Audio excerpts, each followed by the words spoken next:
Hi, welcome back. We are the Four Storytellers, scratching deeper into the fabric of our lives, generating diverse stories and unique characters using our wildly individual and distinct voices. I am Sydney Gilder, the amateur of the group, and joining me today is our dramatist, Del Shores, our journalist, Nancy J., and our philosopher, James Grady. Now, today we're going to be talking about narcissism. No, I'm kidding. We're going to be talking about... I'm here. I showed up for that one. That's why Del, this is actually his episode.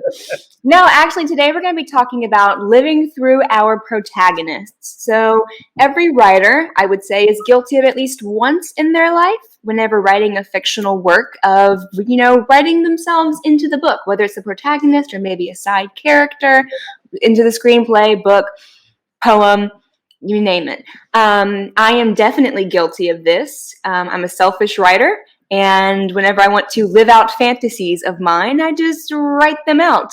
Mostly sex scenes, mostly romantic moments. So I wanted to bring in my three lovely writer friends, especially James Grady, because he has published books, and Del with your screenplays and your characters, and Nancy, your memoirs, your perspective, so you pretty much win this category today.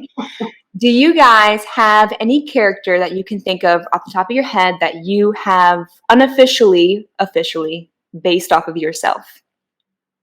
Oh, yeah. Oh, yeah. Many. Yeah. So their names would be... I couldn't even begin to name all of mine. And honestly, I think I said maybe a dozen episodes ago, almost all of my truly fictional characters are like little Horcruxes. They're like a little piece of me that I broke off and gave legs to. Yeah. And that's kind of the way that I hope that I develop unique characters that are antagonistic towards each other.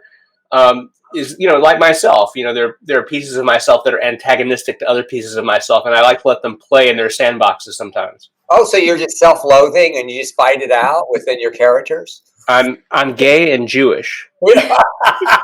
So I'm waiting for your, romance novel with a leading man who is a gay Jewish philosopher who teaches to prisoners. I'm waiting for that romance novel. So it'll end up being a straight. What about you, Del? Or any of your wild, sordid characters? Any of them based on you? More so than, this one's haircut and this one's laugh. Like something that has a lot of Del in there. Well, where do we start? I mean, honestly, where I really want to start? I want to start with all of the women that were in my first two plays. The two of the women, Maybelline and Marlene, they both had weight problems. They both ended up getting the guy.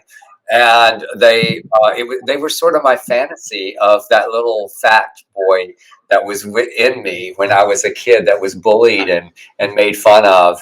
And ultimately, I go, oh, but look at me now. It was that kind of, it was a little bit of a nod to that. So one time I was asked by a journalist, Nancy, it wasn't Nancy, but someone asked me, which characters are, they asked me that, which characters are you? And I said, all the fleshy girls.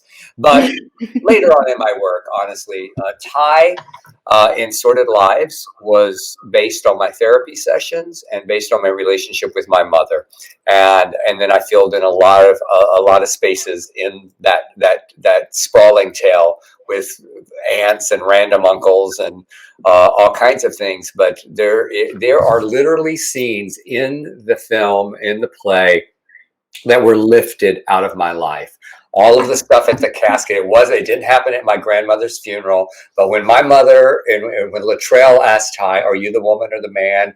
All of that conversation at that, her crying came out of my mother's mouth. And then the biggest one was Mark in Southern Baptist Sissies, because he was the storyteller of that play, and he was the sissy trying to figure it all out because he thought too much of life and such. Yeah. And, now I know, Nancy, your stories are literally, the protagonist, I guess, is the person telling the story. that is you. So But what's interesting is I've been going through boxes and so on, and some of the earlier writings of mine have always been reflections, first person, this happened. But since taking the writing class through Del Shore's workshop, is it Del Shore Studio? It's thedelshorstudio.com. Okay. it's this handle at the top. Taking my classes at the DelShoreStudio.com, I attempted a couple of different screenplays the first few months probably, and I realized my dialogue wasn't true. There were things that had happened to me. There were things that had happened to me in my family that I was trying to make other people say, and that didn't work for me. And it didn't ring true. And I realized that wasn't right, which is why I decided to turn it around. And some of the things that were in my earlier screenplays are in my memoir, but I'm having to not make up, but I'm having to recall the dialogue of things my parents may have said or not said in my reactions. So, but it's all me. But I'm not seeing myself. Well, yeah, sure. I'm seeing myself in my parents. But as far as I have a different way of getting there than you all do. And I obviously it's easy because it's just me. Now, what's interesting is, I'm sorry, go ahead. Oh, you can continue. I was going to. No, I was just saying that what's fascinating about Nancy's piece to me is, yes, it's her as the protagonist, but it's her vision and her view of all the other characters. Yeah. And that, like, we are meeting all of her family through her eyes, through her lens. Oh my God. And I knew my father through what my mother told me. Yeah. So it's a chain. It just keeps going, doesn't it? Wow. I think kind of flipping the. You just had a therapy session. I just saw it. Like a little therapy session flashed over you. Oh, thank you. Like she had a eureka moment, like right there. Thanks to the Del Shore's workshop. Studios.com. DelShoreStudios.com. Okay.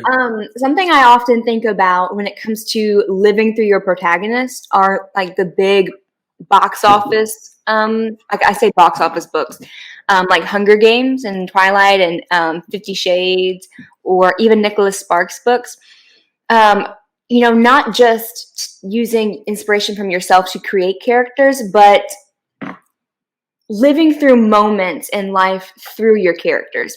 Like E.L. James perhaps having an interest in BDSM, or Stephanie Myers, having a crush on the vampire, or Suzanne something who wrote Hunger Games. I feel like a horrible reader. If she had, fantasies or daydreams of doing these obstacles and these events, or Nicholas Sparks, with how he writes and these little romance things, like living life through the characters that you write, not just, taking inspiration, but like for me, especially with my romance novel, I've never had a sexual, escapade in a hotel. I'm not the daughter of a hotel owner and those kind of things, but they're fantasies. They are ideas. They're daydreams of mine that I'm like, this probably was never going to happen to me, but it can happen to somebody that I'm writing about, and I can enjoy that process.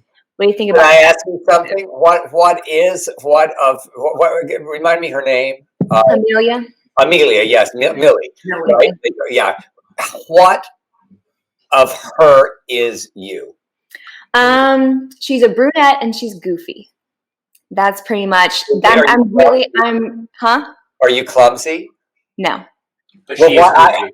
But that's so interesting. You said that you're not clumsy, and that today you said you fell down while walking dogs. She also said it was the first time in 7 months. The first time, and they tugged me down a wet slope. I'm a ballet, and I'm a perfectionist. That is why I'm not clumsy. So for all of you who don't know, it's Sydney's wonderful romance novel. Her protagonist, her Millie, actually is chasing a dog, and runs into this very hot man with a big heart on him.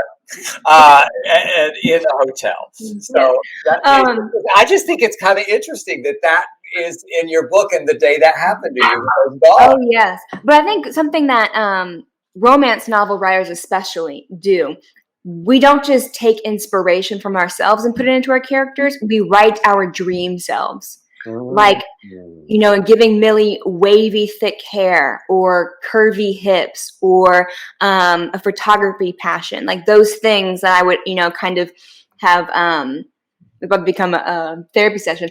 But like those kind of things, me writing my dream man, he's not real, but I'm living through that through Millie, or me writing my dream female character, personality, job through these characters. Not just inspiration, but like that's what I mean, like literally living through your protagonist. I think he's everybody's dream man. 100%. That's why we read, isn't it? That's why we read a novel, is so that I can be that person. I want to make sure there is someone in a book that I can relate to. But Nancy, we have the extra power because we don't have to try to find the right book to do that. We can write the book where what we want to see happens. Which is why I'm writing this book, like literally, because I'm tired of searching. And there's a reason why I call them Horcruxes, right? Like, they're intentional for us. We may not have started out thinking about, like, in my case, like I may not have started out thinking about I'm playing my different aspects of my personality against each other. But once I discovered that's what I was doing, man, it really increased the intentionality of what they were doing. And I understood how they would react to each other better. And, at the end of the day, I think a lot of my writing is, and maybe it's the philosophical side, is just an exploration of why it is that there are parts of me that I don't enjoy and why there are parts of me that I probably ought to enjoy more than I do. Yeah. So is there a character that you guys have written that has gone through something in the way that you wish you did? Like, when you replay arguments in your head and you win, you have all these different ways that you win or have the best comeback. Have you written a character who's succeeded or who did it better than you did? So I just wrote a short story that you guys have heard, and that's going to be published probably before this comes out. That there's a scene between an early high school or late middle school age boy and one of his classmates, where they kind of have this moment where they acknowledge that they have feelings for each other and kind of have a little intimate moment that's not sexual very much, but that there was a time in my life where I had a similar experience, and I was too afraid to do anything about it, and I shut it down. Mm-hmm. And looking back, it's one of those moments where if 15-year-old me had just kind of gone with a moment, I might have lived a much less burdened life. I can so relate to that, and I never even thought about it until you asked. It's like I'm like Nancy J. Oh my God! In 2001, I just realized that there was so much of Mark that I wish I had been. I wish that I had masturbated under a cross at age 16. No, that I'd fallen in love with a guy that early. Yeah. There was so much self-loathing in me that it took me, until I was 35 to even come out. But I always think about what you said, James. How would my life have been different if I had acted like my character rather than me? Yeah. I think we get to kind of, we get to be safe with situations like that because we get to choose the outcome of the story. We get to choose what happens, how they react. And then we come in and we mess it up and make them a little bit more human. Not everybody can win in the end, right. But it is kind of like a therapy where, if I were to write about a situation that I failed or I feel like I failed in my life and I wrote it with my character and they made better choices or they failed in a similar way, but by writing it through their perspective, it's helping me heal, et cetera, et cetera. I feel like that really makes writing therapy in and of itself. That's it. I love that. I've often said that about. I wonder, has it healed you, James and Nancy? Have your writing helped? I know. I mean, with Nancy, with your journey, has it helped the relationship that was unresolved? Sure. I've actually started a new relationship with my sister, who's 9 years old. Aww. She hasn't read any of this. But it made me realize. Yeah, James, she has not read any of this. Oh. It will come out eventually, but it makes me realize that I am looking at things differently. And I shouldn't, you know what I mean? I shouldn't hold a grudge, or, you know what? If she's not willing to move forward, I can move towards her and see if she responds, and she's responding. And that's really nice. Yeah. So is your sister older or younger than Older, you? 9 years older. And you have been estranged in the past? I wouldn't call it estranged. We were never friendly. We just, we would talk. We never had anything in common. She's a journalism professor. She's Nothing in common. Nothing in common. Oh, it's a whole nother issue. No, but that was so interesting that you just said that. We have nothing in common. She's a journalism professor. She was the eldest. I was the youngest. I got my own car and phone number, but she didn't because she was the oldest. And I think, Sydney, you understand that. But you know how siblings are. It's growing up. We didn't have anything in common. She was so much older, and so she left. So now through the writing, I'm kind of meeting her differently too, even though I'm not including her in my writing yet. I can't wait for you two, and how she will. I wonder how she will react. She's the big sister. Probably not well. But see, she never was a big sister to me. You know what I mean? Because she was 9 years older. It wasn't big enough. You know what I mean? It wasn't like, I'm going to help you do this or that. You know what I mean? She was gone by that. She was 8. She went to college when I was 9. Wow. In a future episode, we will discuss with Nancy J. how she can approach her sister and explain that she's coming from her place. This is slowly becoming Dr. Phil. Thank you. Let's do that. Thank you, James. I want to know. I want to hear these chapters. I want to hear more chapters. You've what do we say? Sweat my appetite. She sweat my appetite. She's hookered you. No. Yes. So living through protagonist, I guess another thing we can talk about is living through main characters that you read in a book. We mentioned it a little bit, but I know that, as we progress as a society, we have more main characters who are not all straight cis white men that people can read and they can experience things through. Which opens up a whole world of not just experiences, but opinions and I'm going to use experiences again, but giving people a different perspective to read that's not the same thing over and over again. Gives people more confidence, gives people more or a better ability to be open with themselves. I'm sure that maybe you, Del, and you, James, can remember the first time you ever read a book where the main character was a gay man. Gosh. Have you never read a book? I guess for me, it was reading the play The Glass Menagerie. Yeah. Because you would think that Tom was based on Tennessee Williams.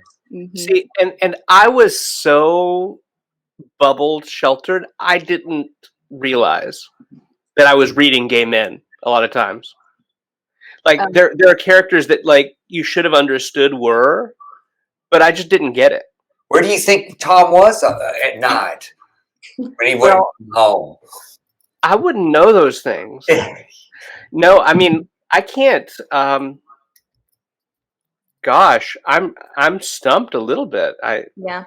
Yeah, well, because I was such a Williams freak. For me, it was like Brick and Cat on the Hot Tin Roof as well, because he was closeted, and those were the first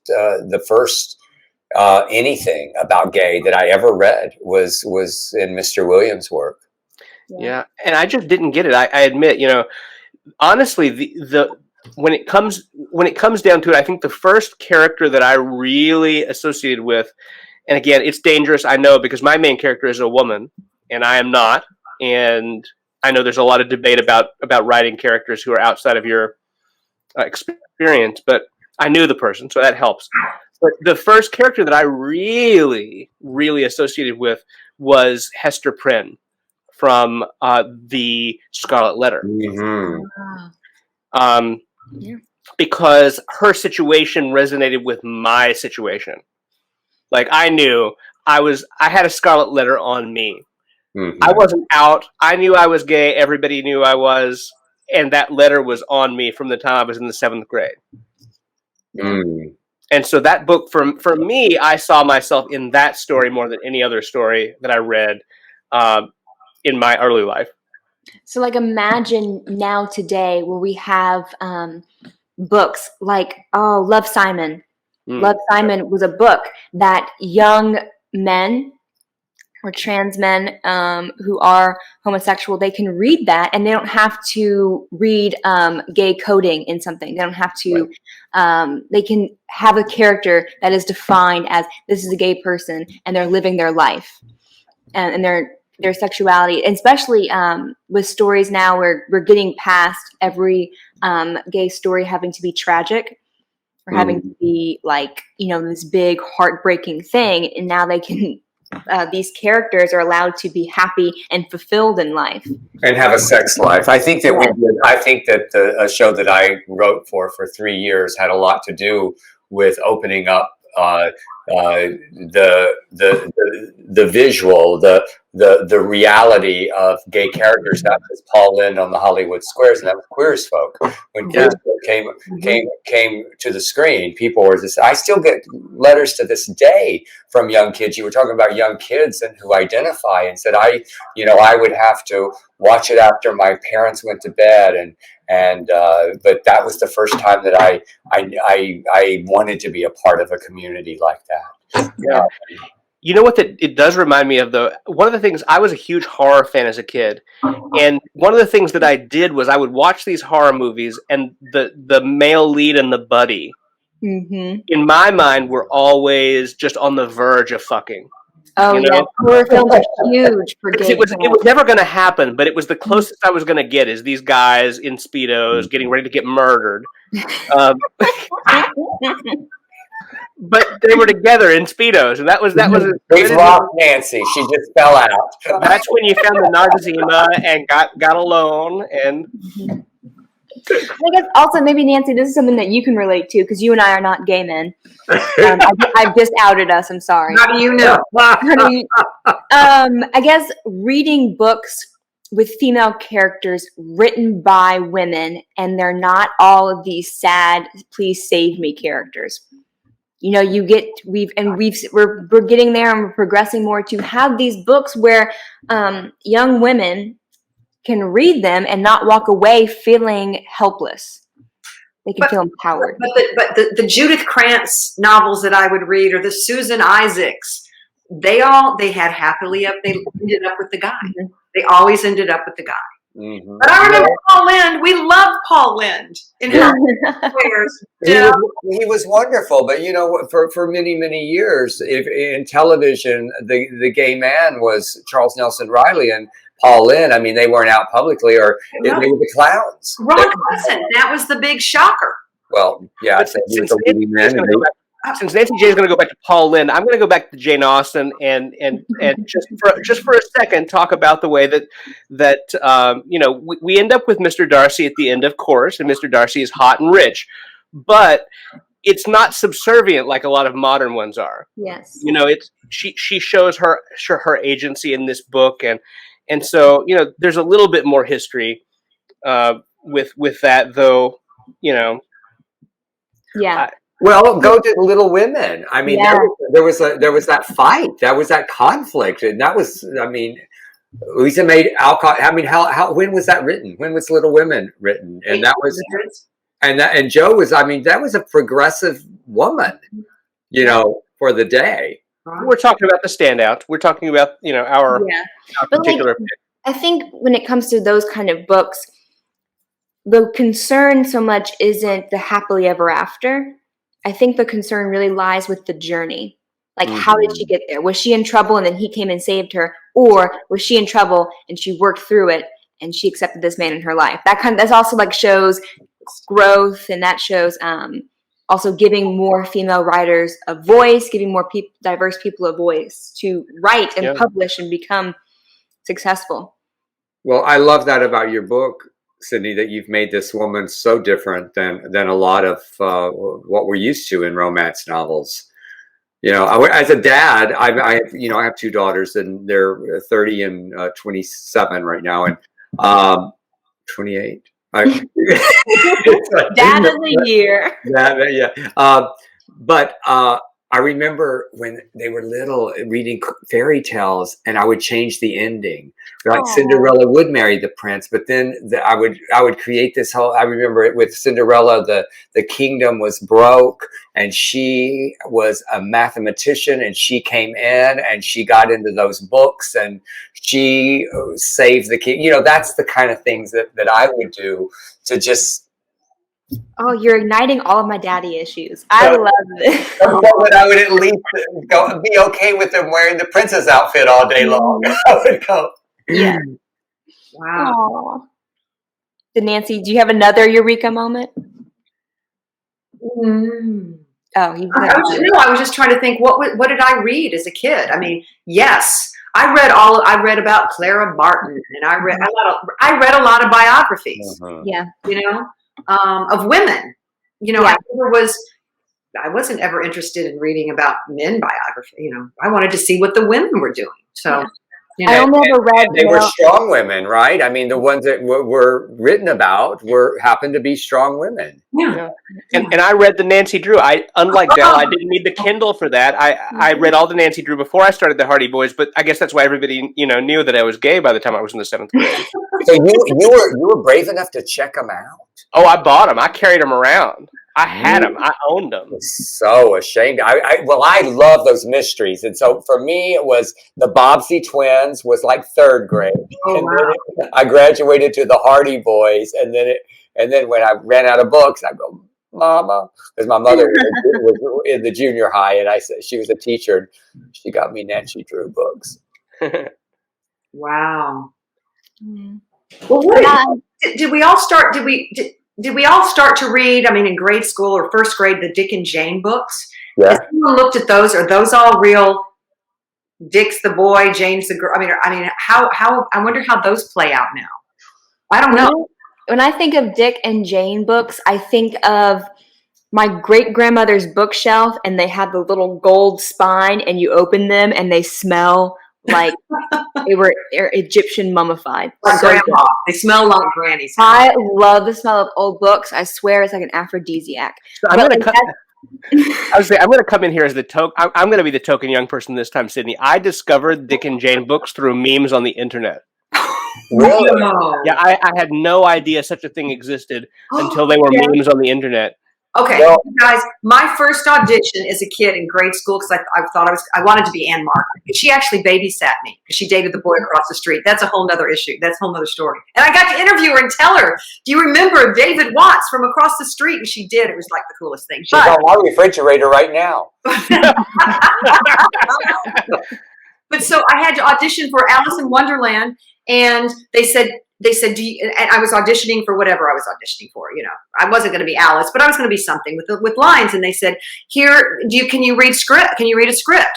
Well, in my 7 or 8 year old brain, I'm like, we haven't done script yet. We're still just printing. I said, no. And they handed me a Dick and Jane book to audition with. And I'm like, wow. See Jane run. See Dick catch up with her. I was furious, and they cast me as an oyster. Oh, I was the mock turtle in Alice in Wonderland in 8th grade. So we kind of were in the same. Well, do you see why I don't like auditions? Sydney, your episode has devolved them back. We need to get the therapy session back on track. I'm sorry. A great topic that I would love to explore in another episode are like stories that built us, bedtime stories, childhood stories. You can think about if we can all come in, for one episode and think about like a story that you were read. Like I'm thinking about mine right now. It's that you have read that has shaped you or that has encouraged, your reading as you got older, your writing, or the way you are with your friendships and relationships. Like I would love that. And we all have to wear pajamas. I swear, I'm bringing my pajamas. You got to go to Target and buy some, Dale. I got to go. No, I'm going out. I'm going on Amazon. Del, you have taught your students well. Yep. Yeah. Oh, Del, you need to wear a Hugh Hefner. I need to see you in a nice little. Silk pajamas. Oh, okay. I'll see what I can do. I love it. I've enjoyed this. Mm-hmm. Okay. All right, guys, join us next time for more ramblings. The Four Storytellers. I love you guys. See you next time.